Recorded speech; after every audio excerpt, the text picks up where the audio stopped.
বন্ধুরা কিছুদিন আগেও আমি অনেক বড় লোক ছিলাম, কিন্তু এখন আমি লেবারি করি। এখানে এতগুলা ছেলের মধ্যে আমি একাই শুধু লেবারি করি। আরে এটা কোনো আরাম করার জায়গা না, জলদি জলদি করে কাজ করো। বন্ধুরা আসলে আমি এত বড় লোক থেকে গরিব কেন হয়েছি চলুন আমি আপনাদেরকে বলছি। আসলে আমার বাবা মার মৃত্যুর পরে আমার ভাগের প্রপার্টি গুলো আমার খালাম্মা ছিনিয়ে নেয়। আরে যিনি এখানে তোমার আর কিছুই নেই, তুমি যদি এখানে থাকতে চাও তাহলে আমাদের চাকর হয়ে থাকতে হবে। আরে তোমরা সবাই মিলে আমার সাথে অনেক খারাপ কাজ করেছো। আরে চুপ হয়ে যাও, আমরা তো বলছি তুমি আমাদের চাকর হয়ে থাকতে পারো। আরে তোমরা এসব কি বলছো? আরে যিনি তুমি কান্না বন্ধ করো, এখন আর কিছুই হবে না, তুমি এখন গিয়ে টয়লেট পরিষ্কার করো। আরে আমি কোনোদিনই করবো না, আমার ভাগের প্রপার্টি আমার কাছে থাকলে আজকে তোমাদের দিয়ে আমি টয়লেট পরিষ্কার করাতাম। আরে তোর সাহস কিভাবে হলো আমাদেরকে এইভাবে বলার? তুই আমাদের দিয়ে টয়লেট পরিষ্কার করাতে? তুই যদি এখানে থাকতে চাস তাহলে গিয়ে টয়লেট পরিষ্কার কর, না হলে এখান থেকে চলে যা। বন্ধুরা আমার সাথে অনেক খারাপ একটা কাজ হয়েছে, এখন থেকে আমি অনেক টাকা কামাবো, এরপরে আমি বড়লোক হয়ে যাব। সেজন্য আপনারা সবাই এই চ্যানেলটাকে এখনই সাবস্ক্রাইব করে নিন। আরে তোমরা কি পাগল হয়ে গেছো? তোমরা দেওয়াল টপকে কেন স্কুলে আসো? আরে এটা কি হলো, নতুন করে ব্যাগ কে মারলো? আরে স্যার আপনি এখানে আছেন? আরে অদিতি তুমি তো টিচার, তুমি টিচার হয়ে এমনটা কিভাবে করতে পারো? সরি স্যার, আমার ভুল হয়ে গেছে, আজকের পর থেকে এমনটা আর কখনোই করবো না। স্যার এখন আমার পাসটা আমাকে দিয়ে দিন। আরে বাচ্চারা চলো ক্লাসরুমে পড়াশোনা শুরু করি। আরে বাচ্চারা তো কিছুই জানতে পারবে না, চলো মোবাইল চালিয়ে নেই। আরে এটা কি হয়ে গেল, আলোকে বন্ধ করে দিল। আরে বাচ্চারা তোমরা সবাই পড়াশোনা বন্ধ করো, তাড়াতাড়ি করে মোবাইল চালাও। আরে এটা কি হলো, লাইট চলে এসেছে। আরে অদিতি ম্যাডাম আবার কোথায় গেল? আরে এখানে এসব কি হচ্ছে? লুডুস কে খাচ্ছে? স্যার আমরা তো পড়ছি, আমরা তো খাচ্ছি না। সরি স্যার আমি খাচ্ছি, আজকে আমি সকালে কিছু খেয়ে আসিনি। আরে প্রিন্সিপাল স্যার আমি তো বলছি আপনি অদিতি ম্যাডামকে স্কুল থেকে বের করে দেন, না হলে সব বাচ্চারা ফেল হয়ে যাবে। আরে তোমরা জানো না অদিতি ম্যাডাম বাচ্চাদের অনেক ভালো পড়ায়, এই যে দেখো রেজাল্ট দেখে নাও। আরে এটা কি, সব বাচ্চারা তো ভালো রেজাল্ট করেছে। আরে তোমরা মনে করো অদিতি ম্যাডাম বাচ্চাদের কিছুই পড়ায় না, কিন্তু অদিতি ম্যাডাম ভালোভাবেই পড়ায়। হ্যালো স্যার কেমন আছেন? আরে অদিতি ম্যাডাম আপনি বাচ্চাদের অনেক ভালোভাবে পড়িয়েছেন। আরে বাহ সত্যি তো, বাচ্চাদের রেজাল্ট অনেক ভালো হয়েছে। স্যার আমি বাচ্চাদেরকে এভাবে পড়াই, বাচ্চাদেরকে বিনোদনের সাথে পড়াই। যদি তুমি আমার মা হয়ে যাও তাহলে আমি তোমাকে 1 কোটি টাকা দিব। আরে বাবু তুমি এসব কি বলছো? আমার তো বিয়েও হয়নি, আর আমার তো কোনো ছেলেও নেই। আরে তোমারও তো কোনো ছেলে নেই, আর আমারও কোনো মা নেই, সেজন্য তুমি আমার মা হয়ে যাও। হ্যাঁ চলো ঠিক আছে। আরে চিন্টু তুই শুধু আমাকে বল তোকে কে কিডন্যাপ করতে চাই? কি তুই এসব কি বলছিস? আমি এখনই আসছি। আরে চিন্টু আমি চলে এসেছি। আচ্ছা তাহলে তুমি কিডন্যাপার? আরে আমি কোনো কিডন্যাপার না, আপনার ছেলে আমাকে নিয়ে এসেছে। আরে বাবা আমাকে তো কেউ কিডন্যাপ করেনি, আমি তোমাকে মিথ্যা বলছিলাম, আমি তোমাকে আমার মায়ের সাথে মিলাতে চাচ্ছিলাম। আরে কে মা? চিন্টু তুই কি পাগল হয়ে গেছিস নাকি? অচেনা মানুষকে তুই মা বলে ডাকছিস? আরে বাবা তুমি রেগে যাচ্ছ কেন? আমার কোনো মা নেই সেজন্যই বলছি, কিন্তু তুই ওকে টাকা দিয়ে দিস না। আরে মা এই যে নাও 1 কোটি টাকার ডেবিট কার্ড। আরে চুপ হয়ে যা, ওকে সবকিছু বলে দিবি নাকি? আরে চলো চিন্টু আমি তো তোমার মা হয়ে গেছি, এখন আমরা শপিং করতে যাই। হ্যাঁ ঠিক আছে মা চলো। আরে আমার কথা শুন, বেশি টাকা খরচ করবি না। আরে বাবা তুমি এমনটা কেন করছো? আমরা গিয়ে শপিং করে আসি। আরে চিন্টু আমি তোকে পরে দেখে নিব, তুই আমার নাম বদনাম করে দিচ্ছিস। আরে ম্যাডাম আজকে আমাকে ভালো ভালো কাপড় দেখান। আরে মনে হচ্ছে আমি আজকে গরিব হয়ে যাব।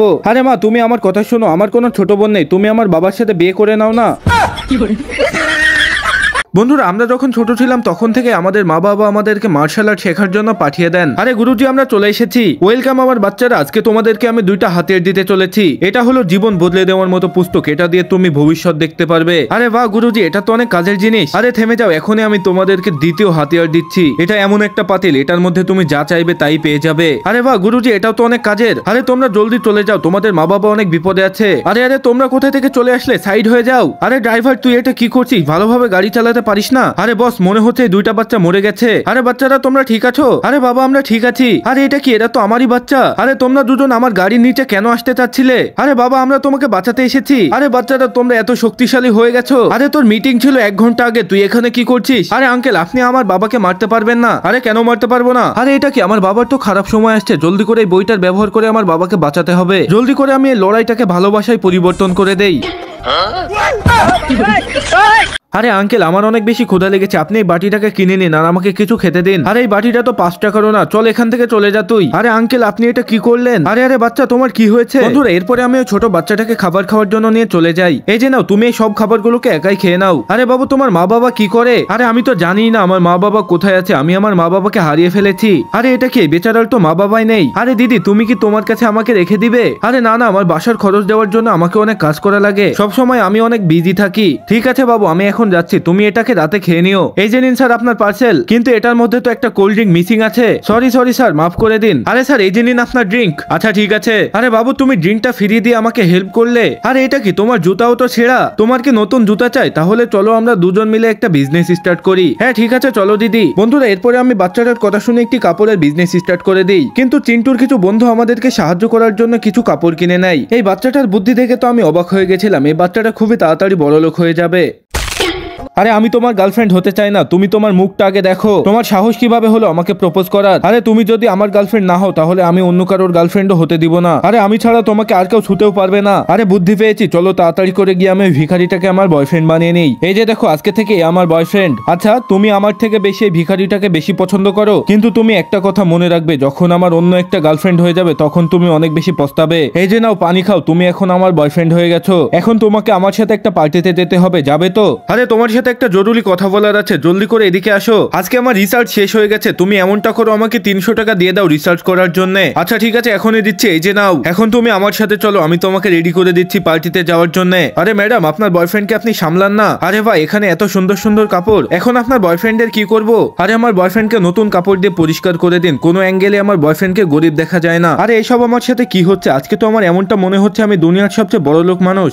বন্ধুরা আমি স্কুলের সবচেয়ে হ্যান্ডসাম ছেলেটাকে পছন্দ করি। আরে জয়া আমি এই ছেলেটাকে বয়ফ্রেন্ড বানাতে চাই, তুই একটা আইডিয়া দে। আরে এই ছেলেটা তো হোয়াইট কালারের শার্ট পরে আছে, আমার কাছে তো নেই। আরে জয়া তোর সাদা কালারের শার্টটা আমাকে দিয়ে দে। আরে না না, আরে আজকে তো আমি রাজকে পটিয়ে ছাড়বো। আরে রাজ তুমি এখানে কি করছো? আমি তোমাকে অনেক বেশি পছন্দ করি। আরে তুমি আমাকে ডিস্টার্ব করো না, আমি পড়তে চাই। এই যে নাও রাজ, আমি তোমার জন্য খাবার নিয়ে এসেছি। এই খাবারগুলো আমি নিজের হাতে অনেক ভালোবেসে রান্না করেছি, তাড়াতাড়ি করে তুমি এগুলোকে খেয়ে নাও। আরে না এগুলো আমি খাবো না। আরে রাজ তুমি এখানে আছো, আমারও অনেক ক্ষুধা লেগেছে, জলদি আমাকে দিয়ে দাও। আরে ভাই খাবারগুলো খেতে তো অনেক মজা লাগছে, তাহলে তুমি খেয়ে নাও, জানি না কতদিন ধরে খাওনি। আরে এটা কি, তুই এর সাথে কেন ঘুরছিস? সে তো আমার বয়ফ্রেন্ড। আরে সরি ভুল হয়ে গেছে, আমি জানতাম না। আরে এইসব কি, তুমি আমার গার্লফ্রেন্ড না? কিন্তু আমি তো তোমাকে ভালোবাসি। আরে না তুমি আমার সাথে কথা বলবে না। আরে মনে হচ্ছে আমার ভুল হয়ে গেছে, ইয়ানির প্রপোজ অ্যাকসেপ্ট করে নেওয়া দরকার ছিল। হাই আরে না আমি তোমার সাথে আর কথা বলবো না। আরে এখন আমি কি করব? প্রথমে আমি ইয়ানিকে রিজেক্ট করে দিয়েছিলাম, কিন্তু এখন তো ইয়ানিকে আমি ভালোবেসে ফেলেছি। আরে রাজ আমিও তোমাকে অনেক বেশি ভালোবাসি, এখন থেকে তুমি আমার বয়ফ্রেন্ড।